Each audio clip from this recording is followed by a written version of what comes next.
നാളെയാണ് ആ ദിവസം. ജാപ്പനീസ് ബാബ വങ്ക എന്ന അപരനാമത്തിൽ അറിയപ്പെടുന്ന റിയോ തൽസുഗിയുടെ പ്രവചനത്തിൽ പറഞ്ഞ ആ ദിവസം ജൂലൈ 5 പുലർച്ചെ 4:18 ജപ്പാൻ ഒരു വലിയ പ്രകൃതി ദുരന്തത്തിന് സാക്ഷിയാകും. ജപ്പാനിലെ നഗരങ്ങൾ കടലിൽ മുങ്ങും. ഇതായിരുന്നു റിയോ തൽസുഗിയുടെ പ്രവചനം.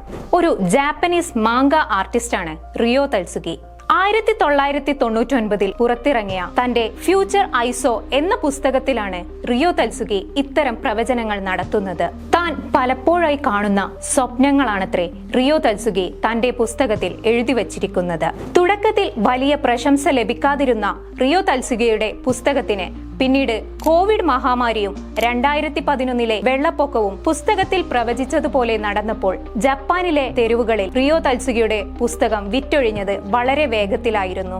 കടലിനടിയിൽ വലിയൊരു അഗ്നിപർവ്വതം പൊട്ടിത്തെറിക്കും. ജപ്പാനിലെ നഗരങ്ങളെ കടൽ വിഴുങ്ങും. ഇതായിരുന്നു റിയോ തൽസുഗിയുടെ പുസ്തകത്തിലെ മറ്റൊരു പ്രവചനം. ഈ ഒരു പ്രവചനമാണ് ഇപ്പോൾ ജപ്പാനിലെ ജനങ്ങളെ ആശങ്കയിലാഴ്ത്തിയിരിക്കുന്നത്. ഇതോടെ ജപ്പാനിലേക്കുള്ള യാത്രക്കാരുടെ വരവുകളും റദ്ദാക്കിയിരിക്കുന്നു. ഇത് രാജ്യത്തിന്റെ സാമ്പത്തിക മേഖലയിൽ വിള്ളലുണ്ടാക്കുമോ? റിയോ തൽസുഗിയുടെ ഈ ഒരു പ്രവചനം സത്യമാകുമോ? അങ്ങനെ സത്യമാവുകയാണെങ്കിൽ ആ ഒരു പ്രകൃതി ദുരന്തത്തിന്, ആ ഒരു മഹാദുരന്തത്തിന് ഇനി വെറും മണിക്കൂറുകൾ മാത്രം.